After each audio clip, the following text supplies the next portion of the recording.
ஈஸ்வரன். மாண்புமிகு பேரவைத் தலைவர் அவர்களே, இந்த அவைக்கு என்னை அனுப்பி செயல்படுவதற்கும் பேசுவதற்கும் வாய்ப்பளித்திருக்கிற திருச்செங்கோடு சட்டமன்ற தொகுதியினுடைய மக்கள் அனைவருக்கும் என் நன்றியை தெரிவித்துக் கொள்கிறேன். இன்றைக்கு தொழில்துறையிலே பேச வரும் பொழுது முதலிலே முத்தாய்ப்பாக நான் நினைப்பது,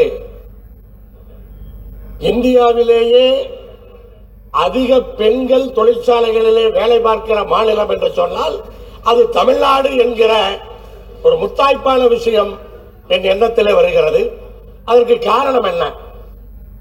அது தமிழ்நாட்டில் இருக்கிற அரசு காரணம், தமிழ்நாட்டினுடைய முதலமைச்சர் காரணம்.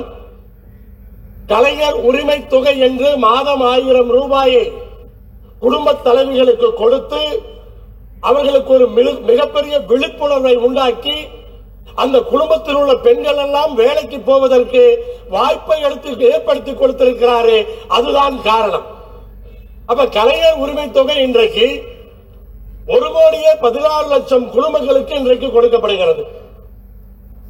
மீதமுள்ள பெண்களுக்கும் வேண்டும் என்ற கோரிக்கை எனக்கு மட்டுமல்ல, அனைத்து சட்டமன்ற உறுப்பினர்களுக்கும் ஒரு பொதுவான கோரிக்கையாக இருந்து கொண்டிருக்கிறது.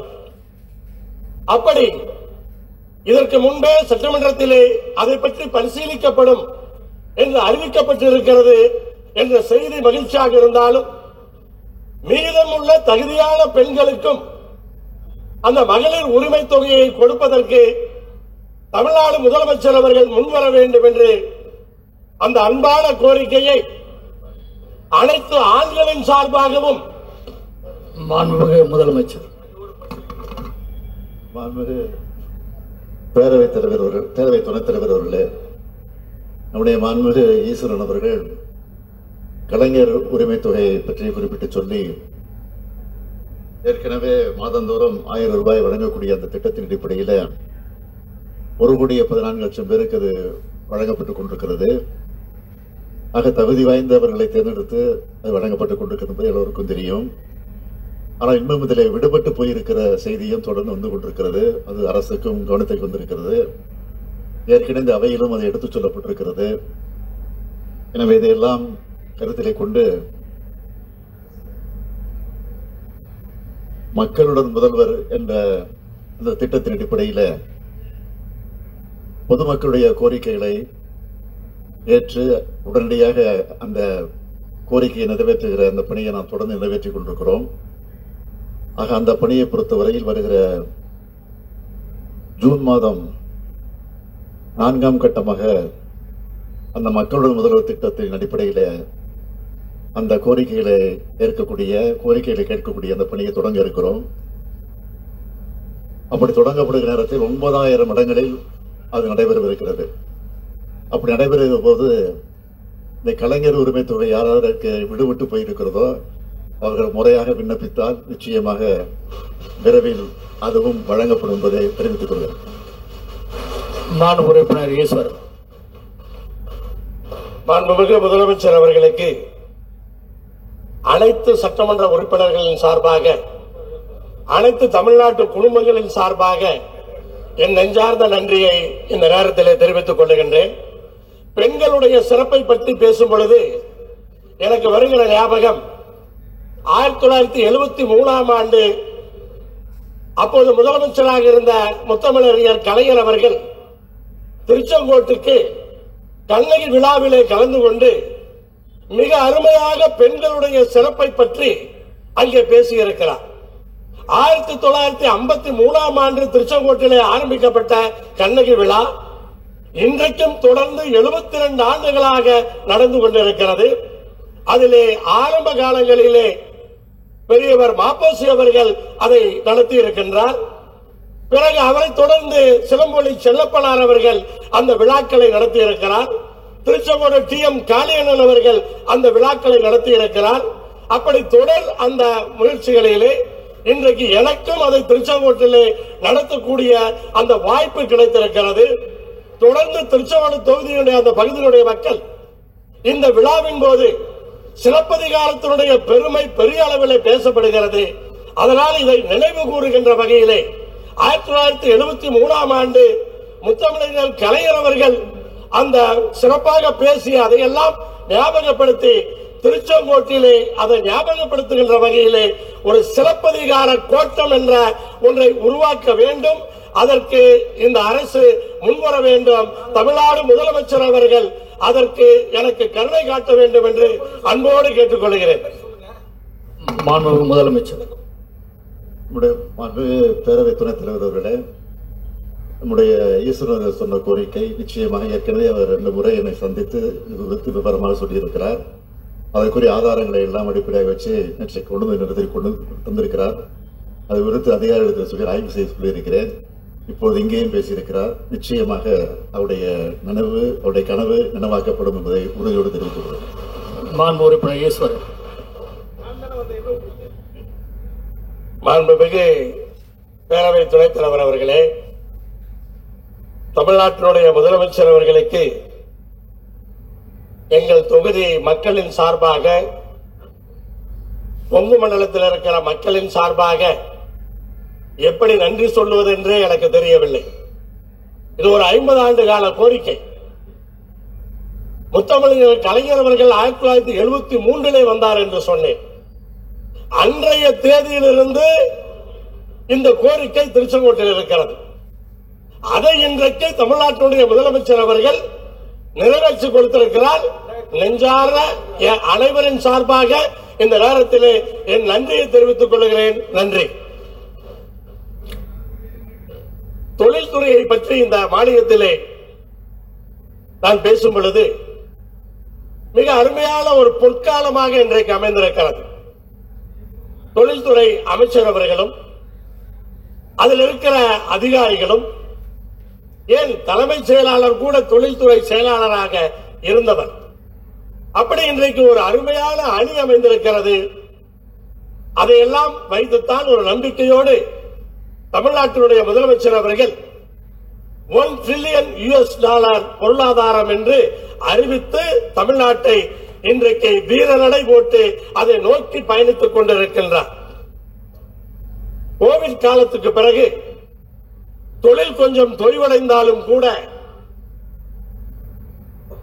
அதற்கு பிறகு இருக்கிற பிரச்சனைகளை எல்லாம் தீர்த்து அதை தூக்கி நிறுத்திய பெருமை தமிழ்நாட்டினுடைய முதலமைச்சரை சாரும் என்பதை யாரும் மறுத்துவிட முடியாது. இன்றைக்கு தொழில்துறை வளர்ந்து கொண்டிருக்கிறது. 9.69% வளர்ச்சியை பெற்றிருக்கிறது என்று சொன்னால் அது எவ்வளவு பெரிய முயற்சி என்பதை வார்த்தைகளால் சொல்ல முடியாது. அந்த அளவுக்கு ஒரு வளர்ச்சியை நாம் இன்றைக்கு பெற்றிருக்கின்றோம். இன்றைக்கு 1 trillion பொருளாதாரத்தை நோக்கி நாம் பயணிக்க வேண்டிய அந்த அவசியம் இருக்கிறது. அப்படி பயணிக்க வேண்டும் என்று சொன்னால் இந்த கைடன்ஸ் செல் மிக சிறப்பாக இயங்கிக் கொண்டிருக்கிறது. கைடன்ஸ் செல்லிலே அந்த துறைகளை தேர்ந்தெடுத்து தனித்தனியாக அதிகாரிகளை நியமித்து சிறப்பாக செயல்படுகின்றீர்கள். இன்னும் அந்த துறைகளிலே இன்னும் தீவிரமாக செயல்பட வேண்டும் என்ற ஆலோசனைகளை இந்த நேரத்தில் வைத்துக் கொள்ள விரும்புகிறேன். அப்படி நம்மை $1 trillion எக்கனாமி 90 லட்சம் கோடி பொருளாதாரம் என்று சொல்லுவது 86 லட்சம் நினைக்கிறேன். 86 லட்சம் கோடி பொருளாதாரம் என்று சொல்லுவது சாத்தியமானது.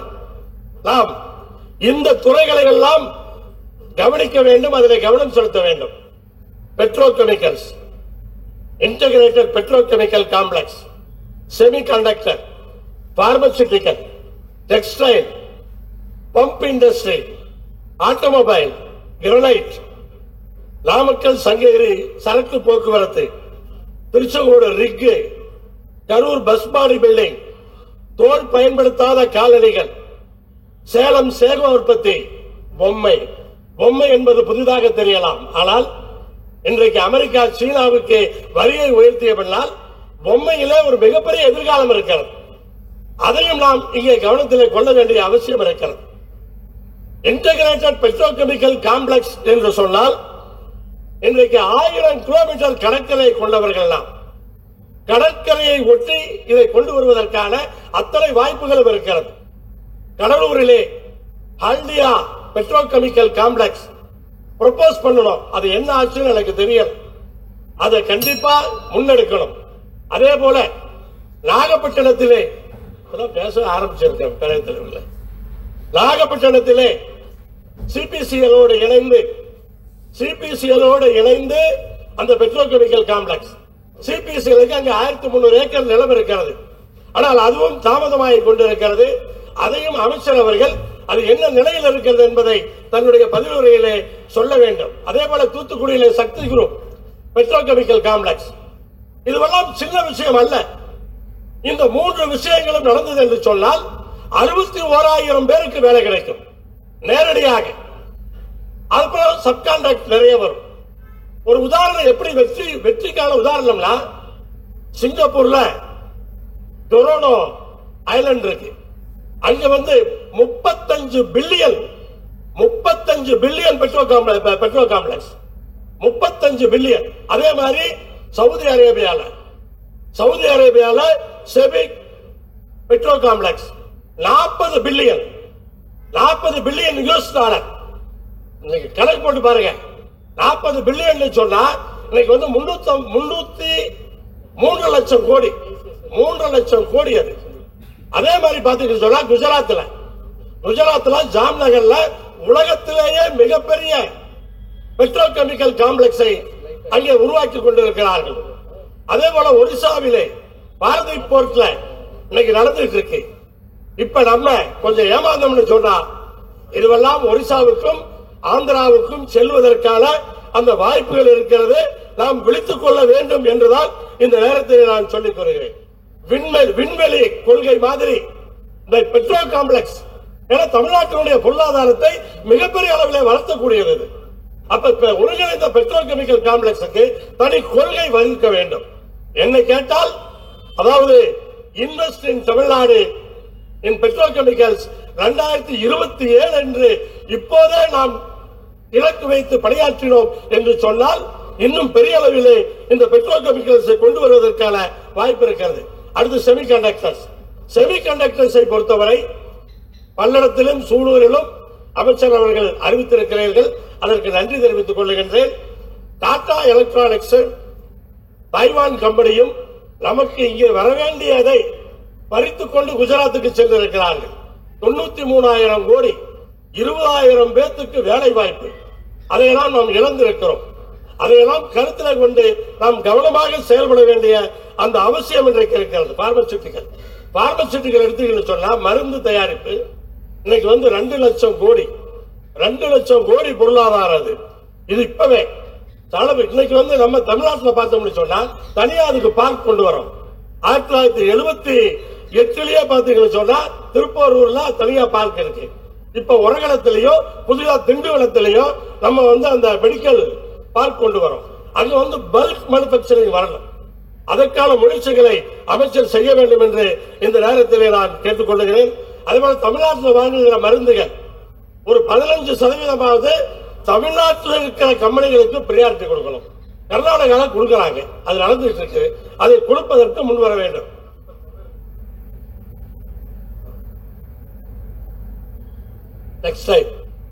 ஜவுளித்துறையை பொறுத்தவரை ஸ்பின்னிங் மில் இருக்கு, ப்ராசஸிங் இருக்கு, ஆயத்த ஆடைகள் இருக்கு. ஸ்பின்னிங் மில்லை பொறுத்தளவுக்கு நம்ம தான் டாமினேட்டிங்கா இருந்தோம். இங்கதான் மில் இருந்தது. பருத்தி உற்பத்தி அன்னைக்கு நிறைய இருந்தது. இன்னைக்கு பருத்தி உற்பத்தி தமிழ்நாட்டில் இல்ல. அப்ப பஞ்சம் நம்ம மகாராஷ்டிரா, குஜராத் போன்ற வட மாநிலங்கள்ல இருந்து பஞ்சம் வாங்க வேண்டிய அந்த அவசியம் ஆயிப்போச்சு. அப்ப பஞ்சம் அங்கிருந்து வாங்கி மறுபடியும் நூலையும் அங்கேயே அனுப்புறோம். அப்ப டிரான்ஸ்போர்ட் காஸ்ட் அதிகமாயிருது. இதையெல்லாம் பார்த்தோம்னு சொன்னா நம்ம இன்னைக்கு 22 ரூபாய் வரைக்கும் அது கிலோவுக்கு அதிகமாகுது. இங்க இருக்கிற நூல் மில் எப்படி தொழில் பண்ண முடியும்?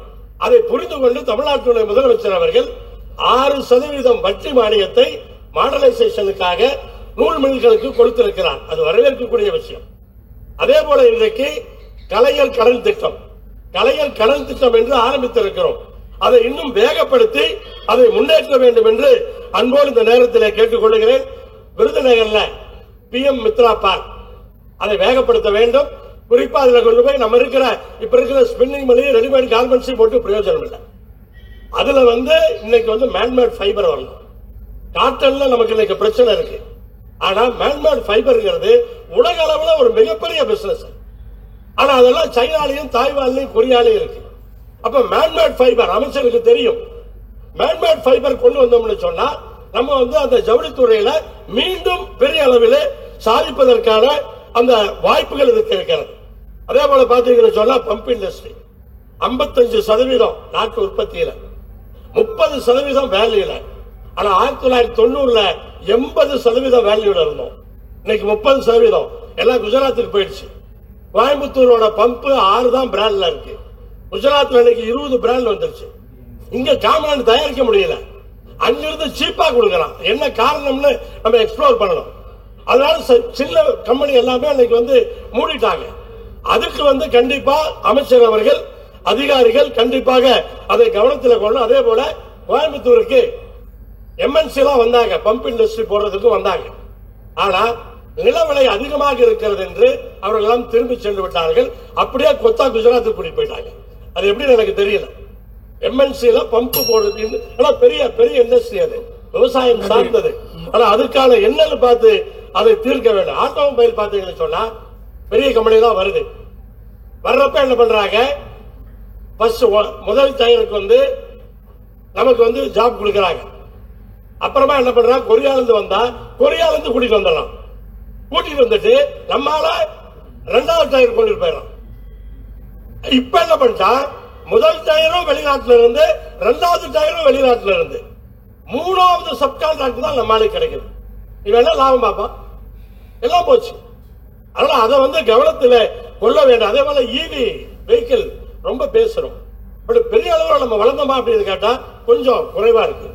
என்னன்னா ஈவி வெஹிக்கிள் வாங்குறவங்க சார்ஜிங் ஸ்டேஷன் இருக்கான்னு பாக்குறாங்க. சார்ஜிங் ஸ்டேஷனுக்கு நிறைய லைசன்ஸ் கொடுக்கணும். எல்லா இடத்துலயும் சார்ஜிங் ஸ்டேஷன் வரணும். ரொம்ப காஸ்ட்லியான விஷயம் கிடையாது அது. ஆனா எல்லா ரோடுலயும் எல்லா இடத்துலயும் இன்னைக்கு ஈவி வெஹிக்கிள் சார்ஜிங் ஸ்டேஷன் இருந்ததுன்னு சொன்னா கண்டிப்பா ஒரு மிகப்பெரிய வளர்ச்சி வருவதற்கான வாய்ப்பு இருக்கிறது.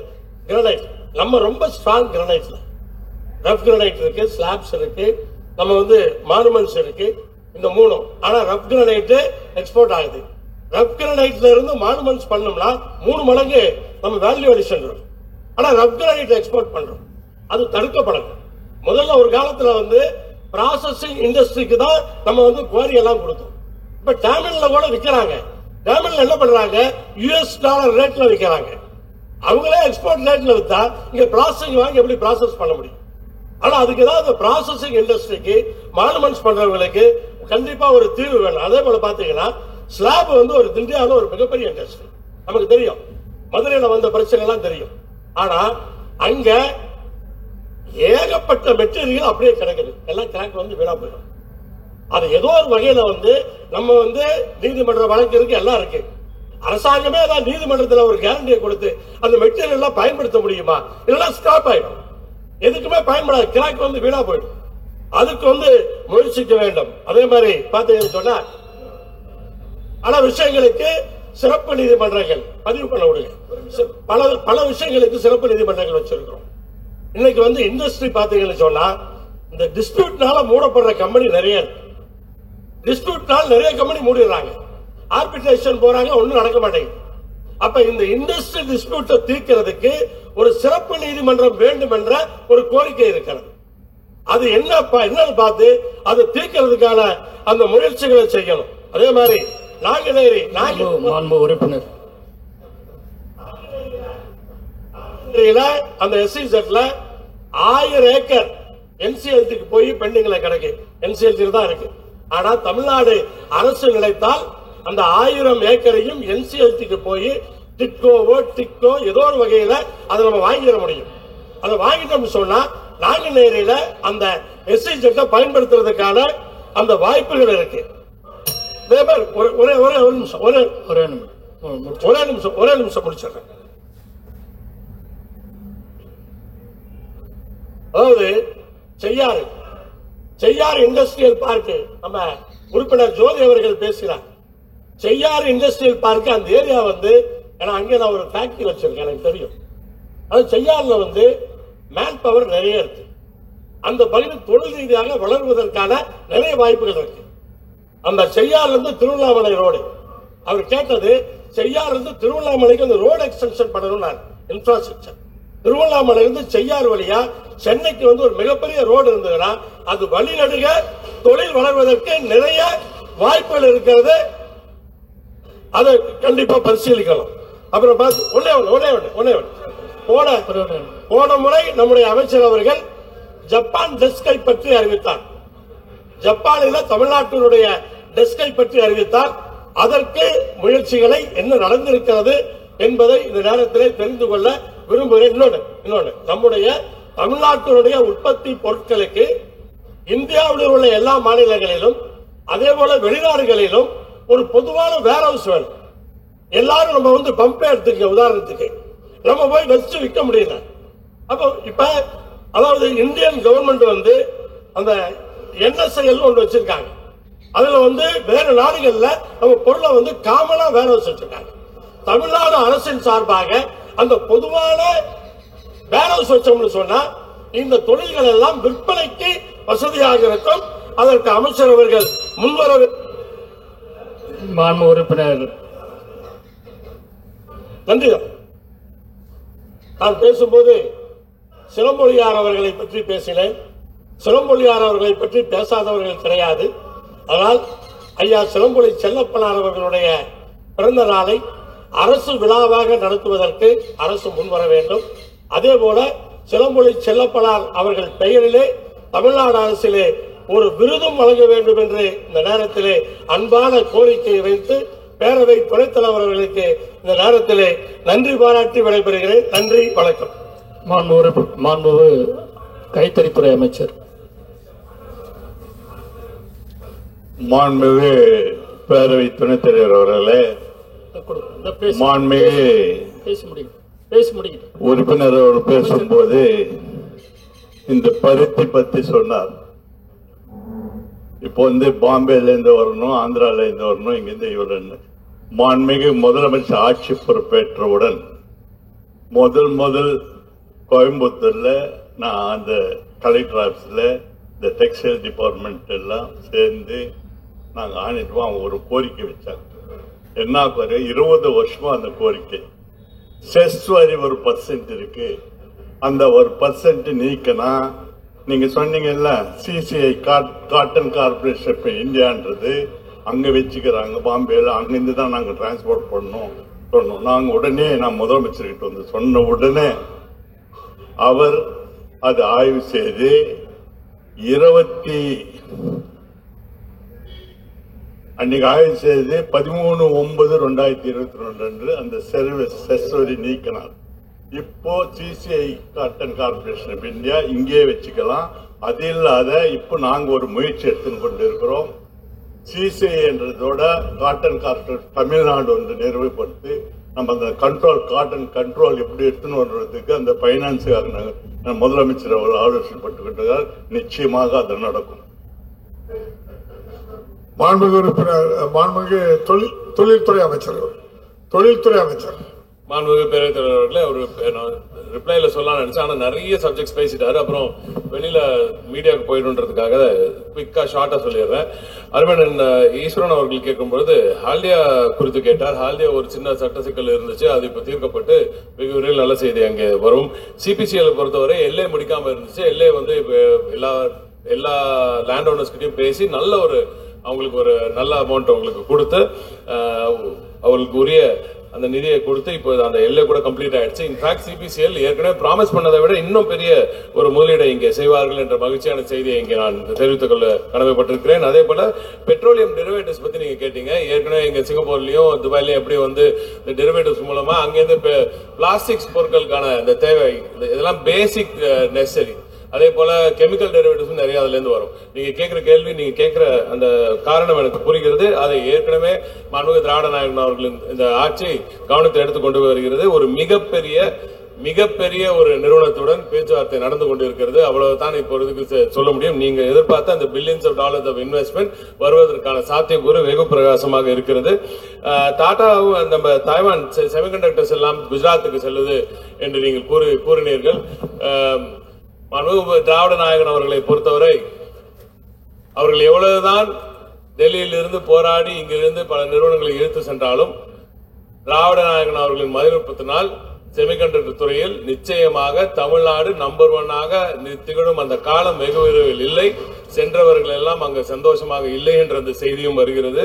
இருந்தாலும் ஏன்னா இங்க இருக்கிற டேலண்ட் கிடைக்காது. செமிகண்டக்டர் சாதாரணமாக தவிர்க்க முடியாது. அதுக்கு தேவையான டேலண்ட் தேவை. அதற்காகத்தான் திராவிட நாயகன் அவர்கள் 500 கோடி ரூபாய் நிதியை ஒதுக்கி செமிகண்டக்டர் மிஷனை இங்க அறிவிச்சிருக்கிறார். மிகப்பெரிய அறிவிப்பு வெகு விரைவில் இந்த கூட்டத்தொடரிலே வரும் என்று எதிர்பார்க்கிறேன். திராவிட நாயகன் அவர்களின் அந்த கண்ணாசி கிடைத்தால் இன்னும் ஒரு நல்ல ஒரு சிறப்பான அறிவிப்பு காத்திருக்கிறது என்று கூறி, மெடிக்கல் டிவைசஸ் பார்க் பத்தி ஏற்கனவே நீங்க சொன்னீங்க. ஏற்கனவே நம்ம கிட்ட மெடிக்கல் டிவைசஸ் பார்க் இருக்கு. அதுல ஜப்பானுக்கு போயிட்டு வந்த முதலமைச்சர் அவர்கள் ஓம்ரான் நிறுவனத்துடன் ஒரு கையெழுத்திட்டு ஒரே மாசத்துல அந்த அடிக்கல் நாட்டு விழா நடத்தப்பட்டு ஒரே ஆண்டுல அந்த நிறுவனமும் திறக்கப்பட்டு இப்ப பணிகள் இங்க நடந்து கொண்டு இருக்கின்றன. ஏன்னா அந்த மாதிரி நிறைய கான்சன்ட்ரேஷன் பண்ணிட்டு இருக்கோம் மெடிக்கல் டிவைசஸ் பார்க்கல. லைஃப் சயின்சஸ் பாலிசிலயும் நிறைய விஷயங்கள் இருக்கு. ஸ்பீச்ல நிறைய விஷயங்கள் உங்களுக்கு இருக்கு. அதே போல ஒரு 15% டிஎன் மேனுஃபேக்சர்ஸ் கிட்ட இருந்து வாங்கணும் மெடிக்கல் மேனுஃபேக்சரிங்ல ஃபார்மால நீங்க கேட்டீங்க. ஏற்கனவே இது ஹெல்த் டிபார்ட்மெண்ட்ல 3 முறை இது குறித்து நான் பேசியிருக்கிறேன். நமது சிஎம்ஓ செக்ரட்டரி கிட்டையும் நான் இது குறித்து நான் நிறைய தகவல்களை பகிர்ந்திருக்கிறேன். நிச்சயமாக அங்கிருந்தும் ஒரு நல்ல செய்தி வரலாம். டெக்ஸ்டைல் பிஎம் மித்ரா பார்க் பார்த்து கேட்டீங்க. பிஎம் மித்ரா பார்க் பொறுத்தவரை யூனியன் கவர்மெண்ட்ல அது நிலுவையில் இருக்கு. நாங்க தொடர்ந்து அழுத்தம் தந்தே வரோம்.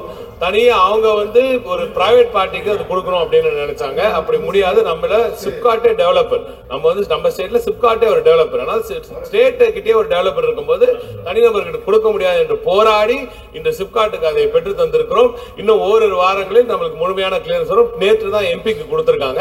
ஆனா நேற்று கூட நான் மினிஸ்டர் போய் அவங்க மினிஸ்டர் ஆபீஸ்ல பேசியிருக்கேன். ஓரிரு வாரங்கள் நிச்சயமா உங்களுக்கு கிளியர் ஆயிடும் அப்படின்ற அந்த தகவலை அவர்கள் கொடுத்திருக்கிறார்கள். எம்எம்எஃப் ரொம்ப முக்கியமான விஷயம். டெக்னிக்கல் டெக்ஸ்டைல்ஸ் மிகப்பெரிய ஒரு கேபிட்டலாக திருப்பூர் மாற வேண்டும்.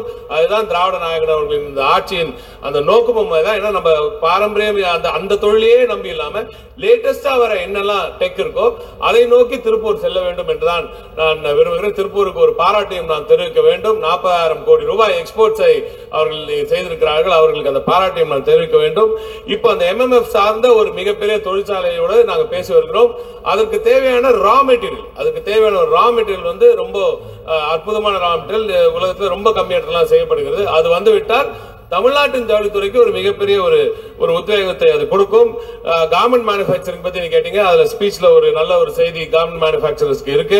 பார்ட் மேனுஃபேக்சரிங் அந்த மாதிரி அலையிலையா எங்க போற மாதிரிலாம் நீங்க சொல்றீங்க. அந்த மாதிரிலாம் யாரும் எங்கே போல.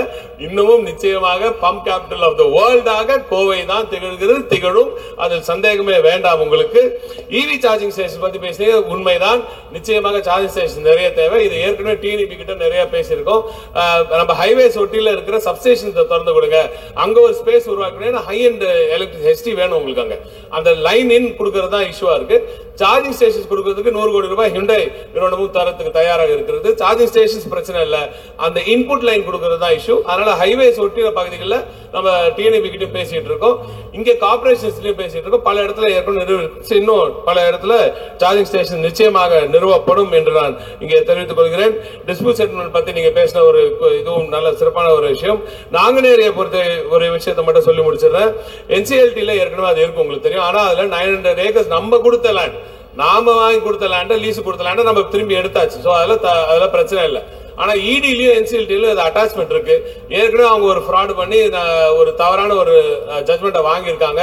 அதை நான் இப்ப சொல்ல போனா அது அப்புறம் குற்றச்சாட்டை சொல்ற மாதிரி ஆயிடும். இருந்தாலும் அதையும் சரி செய்து நாங்குநேரியில் கலைஞர் அவர்களின் அந்த கனவு திட்டத்தை நிச்சயமாக கொண்டு வர வேண்டும் என்பதற்காகத்தான் இன்னமும் 2 இடத்துல இப்ப நிலத்தை எடுத்து திருநெல்வேலிக்கு சென்றிருந்த போது திராவிட நாயகன் அவர்கள் 2 புதிய சிப்காட்டை ஏற்கனவே அறிவித்திருக்கிறார் என்ற அந்த மகிழ்ச்சியான செய்தியை நான் தெரிவித்துக் கொள்கிறேன். நாங்குநேரியில் நிச்சயமாக அது வரும். ஜப்பான் டெஸ்கை பொறுத்தவரை இன்னும் அடுத்த மாதத்துல அங்க ஜப்பான் டெஸ்க் திறக்கப்படும். இன்னும் பல டெஸ்க்குக்கான அறிவிப்பும் இன்று இருக்கிறது.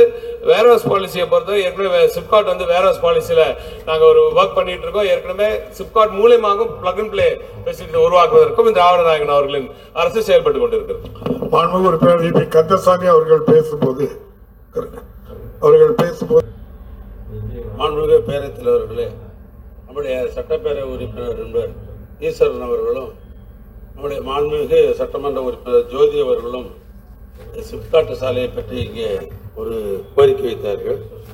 ஏற்கனவே நம்முடைய நிதிநிலை அறிக்கை வெளியிடுகிற பொழுது நம்முடைய நிதித்துறை அமைச்சர் அவர்கள் ஏற்கனவே சொன்னார்கள், டிஆர்ஏ உற்பத்தி செய்யப்படுகிற 100க்கும் மேற்பட்டிருக்கிற தொழிற்சாலைகள் இருக்கிறது. உற்பத்தி செய்கிற பொருள் சந்தைப்படுத்த வேண்டும் என்று சொன்னால் துறைமுகத்துக்கு வர வேண்டும் என்ற அடிப்படையிலே முதல் கட்டமாக சிஆர் சிப்காட்டிலிருந்து துறைமுகத்துக்கு ஒரு சாலை அமைக்கப்படும் என்று ஏற்கனவே அவர் அறிவித்தார்கள். அதை தொடர்ந்துதான் அந்த சிப்காட்டிலிருந்து திருவண்ணாமலைக்கும் போகிற பொழுது தொழில் விரிவாக்கம் பெறும். இந்த பகுதியில் இருக்கிற ஆன்மீக பெருமக்கள் அன்றாடம் லட்சக்கணக்கிலே போகிறார்கள், அந்த சாலையை விரிவுபடுத்த வேண்டும் என்ற ஒரு கோரிக்கையை இப்பொழுது வைத்தார்கள். இதை உணர்ந்த தமிழ்நாட்டு முதலமைச்சர்கள் ஏற்கனவே எங்களுடைய துறைக்கு 2வது பகுதியாக சிப்காட்டிலிருந்து திருவண்ணாமலைக்கு 4 வழிச்சாலை அமைக்க வேண்டும் என்று ஏற்கனவே ஆணை பிறப்பிக்கப்பட்டு இப்போது டிஎப்பிஆர் இன்றைக்கு நடைபெற்றுக் கொண்டிருக்கிறது. உயர்கல்வித்துறை அமைச்சர் அவர்கள். மாண்புமிகு பேரவைத் தலைவர் அவர்களே, மாண்புமிகு முதலமைச்சர் அவர்கள் எதிர்வரும் காலங்களில் மக்களுடன் முதல்வர் என்ற சிறப்பு திட்டத்தில் விடுபட்டு போயிருக்கக்கூடிய மகளிர் உரிமை தொகை வழங்கப்படும் என்ற ஒரு ஒற்றை அறிவிப்பை எளிய முறையில் அறிவித்து விட்டார். ஆனால் எல்லா சட்டமன்ற உறுப்பினரும் தொகுதிக்கு போகிற பொழுது ஆங்காங்கு 10 பேர் 20 பேர் என்னானது என்னானது என்னானது என்று கேட்டார்கள். எளிய முறையில் ஒரு அரிய திட்டத்தை அறிவித்த தமிழ்நாடு முதலமைச்சருக்கு மனமார்ந்த பாராட்டுகளை வாழ்த்துக்களை தெரிவித்துக் கொள்கிறேன். மற்றொன்று, கலைஞர் அவர்கள் பேரில் பல்கலைக்கழக நிறுவனம் என்று சொல்லும்போது முன்வரிசை தலைவர்கள் பட்டியலில் உரையாற்றிய அண்ணன் சின்னதுரை அவர்களையும் அண்ணன் டி. ராமச்சந்திரனுடைய பெயரையும் விட்டு அந்த பெயரை இணைத்துக் கொள்ளுமாறு கேட்டுக்கொள்கிறேன். மேலும் இதுபோன்ற செய்திகளுக்கு KMDK லைவ் சேனலை லைக் பண்ணுங்க, ஷேர் பண்ணுங்க, சப்ஸ்கிரைப் பண்ணுங்க.